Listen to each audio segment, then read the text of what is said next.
أعوذ بالله من الشيطان الرجيم.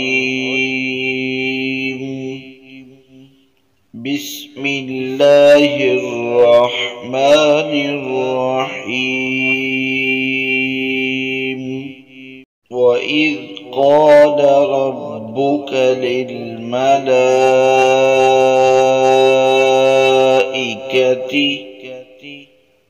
إني جاعل في الأرض خليفة،